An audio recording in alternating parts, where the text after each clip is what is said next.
चर्चा में जो हाल में यूजीसी के रेगुलेशन आए, काफ़ी मैं समझता हूँ इन बातों को लेकर मिसयूज़ होने के प्रावधान ना हो, और वैसे भी वर्तमान में भी इससे संबंधित एक public interest litigation supreme court में लंबित पड़ी है और कोर्ट में मामला है, और अंतिम निर्णय भी कोर्ट का होगा, और इससे ज़्यादा कहना नहीं। केंद्रीय वित्त मंत्री निर्मला सीतारमण 1 फरवरी को वित्त वर्ष 2026-27 का बजट पेश करने जा रही है। इस बजट से हिमाचल प्रदेश के शिक्षा मंत्री रोहित ठाकुर को भी कई बड़ी उम्मीदें हैं। शिक्षा मंत्री रोहित ठाकुर ने कहा कि वे सरकार से आरडीजी बढ़ोतरी और जीएसटी कंपनसेशन की उम्मीद कर रहे हैं। उन्होंने कहा कि हिमाचल में आई आपदा के नुकसान का भी ध्यान रखा जाना चाहिए। सेब उत्पादन के लिए विदेशी सेब पर इंपोर्ट ड्यूटी बढ़ाने की मांग की है। वहीं यूजीसी के नए नियमों पर भी उन्होंने कहा कि किसी भी नियम का दुरुपयोग नहीं होना चाहिए। मामला अब सुप्रीम कोर्ट के विचाराधीन है। ऐसे में इस पर कुछ भी ज्यादा कहना उचित नहीं होगा।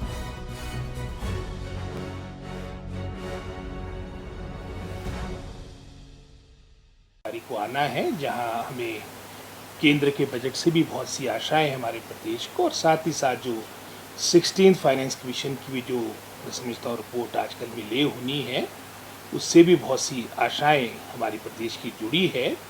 जहां 16th फाइनेंस कमीशन की बात आती है, आप जानते हैं कि वर्तमान में अगर आप तुलना करेंगे 2021-22 की और वर्तमान वित्तीय वर्ष की, लगभग एक ही वर्ष में कोई 11,000 करोड़ के आसपास का अंतर आपको देखने को मिलेगा। चाहे उसमें हम रेवेन्यू डेफिसिट ग्रांट की बात करें, जो उस वक्त लगभग कोई 10,000 करोड़ से अधिक का आपको रेवेन्यू डेफिसिट ग्रांट वार्षिक मिला करता था, आज घटकर 3200 करोड़ रह चुका है। इसी तरह से हमारा ओपीएस को लागू करने के उपरांत लगभग जो हमारी लोन लिमिट थी, उसमें भी 1600-1700 करोड़ के आसपास का मैं समझता हूँ शॉर्टफॉल है। जीएसटी कंपनसेशन आपका पहले ही 2022 के अंत तक मिलना बंद हो गया था, तो कुल मिला के लगभग कोई 11,000 करोड़ का अंतर है। इन परिस्थितियों में हमारी सरकार अपना कार्य कर रही है। हम आशा रखते हैं कि यहाँ की विकट परिस्थितियों को देखते हुए हमें इन बातों को लेकर रियायतें मिलेगी। हमारी मांग है हमारी सरकार की, जब उनकी हाल में पिछले वर्ष भी जब उनकी कमेटी शिमला आई थी, और सबसे पहले उनने चयन भी शायद हिमाचल प्रदेश का किया था, तो हमने सारी बातें 16th फाइनेंस कमीशन के समक्ष रखी थी, जिसमें हमने यही मांग की थी कि हमारा रेवेन्यू डेफिसिट ग्रांट को बढ़ाया जाए, और निश्चित रूप में पहाड़ी प्रदेश होने के नाते, सीमित अपने वित्तीय संसाधनों होने के नाते केंद्र हमें अधिक मदद करे। और इसी सोच के साथ जहां केंद्र बजट की बात आती है, उसमें भी विशेष रूप से, क्योंकि हमारा प्रदेश आप जानते कि 90% गाँव में रहता है, तो हमारी जो बजट में विशेषकर हमारे ग्रामीण क्षेत्र की आर्थिक व्यवस्था बेहतर हो, उस सोच के साथ हमारी योजनाएं आए, नीतियाँ आए, और विशेष रूप से जो नुकसान हमारा 2023 के उपरांत हमारे आधारभूत ढांचे का हुआ है, उसमें हमें रियायतें मिले।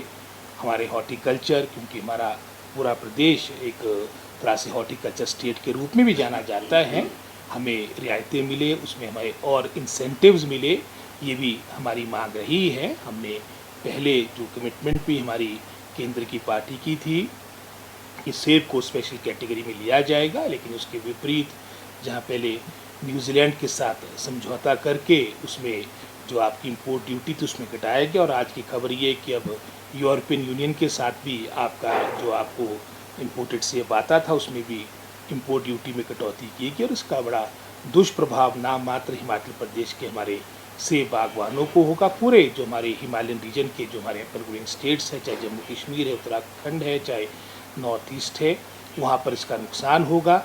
इसी तरह से जो मार्केट इंटरवेंशन स्कीम के तहत पहले 2024 से पहले 50-50% के आधार पर जो प्रदेश सरकारें और केंद्र सरकारें कंट्रीब्यूट किया करती थी, मैं 2022-23 का ही बजट देख रहा था, लगभग कोई 4,000 करोड़ का प्रावधान आपका मार्केट इंटरवेंशन स्कीम का आपका पूरे भारतवर्ष के लिए रखा गया था।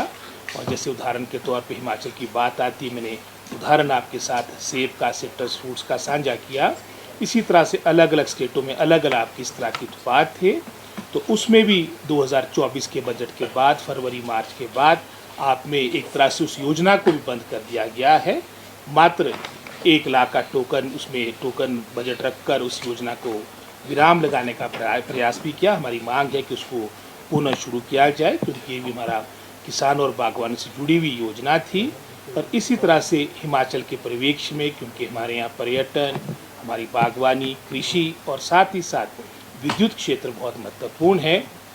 अगर आने वाले समय में हमने प्रदेश को आत्मनिर्भर बनाना है तो इन सेक्टर्स को भी मैं समझता हूँ, विशेषकर हिमाचल के परिवेश में केंद्र हमारी मदद करे, ये आशा हम केंद्र सरकार से रखेंगे।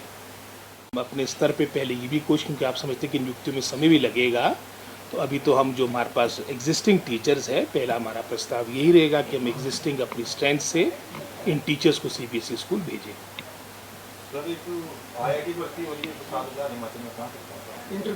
अब वो HPSC-DC को दिया हुआ है हमने, अब हमारे को तो लगभग 1 वर्ष हो चुका है, 1 वर्ष के आसपास हो चुका है।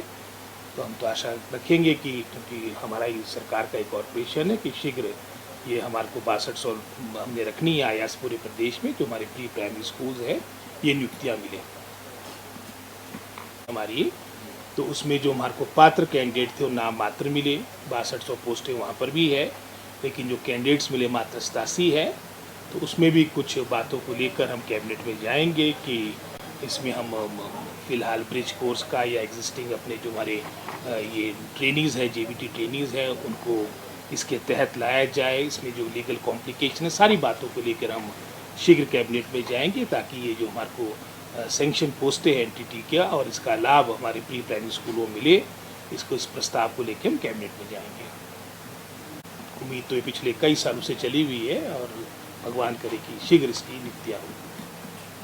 सही कहा कि काफ़ी चर्चा में जो हाल में ही UGC के रेगुलेशन आए, काफ़ी मैं समझता हूँ इन बातों को लेकर बातें उठ रही है, और व्यक्तिगत रूप से मेरा तो उसमें यही मानना है कि जो भी आपके रेगुलेशन हो वो ब्रॉड बेस्ड हो, और साथ ही साथ मैं समझता हूँ उसमें मिसयूज़ होने के प्रावधान ना हो। और वैसे भी वर्तमान में भी इससे संबंधित एक public interest litigation supreme court में लंबित पड़ी है, और कोर्ट में मामला है, और अंतिम निर्णय जो कोर्ट का होगा, और इससे ज़्यादा कहना भी उचित नहीं होगा।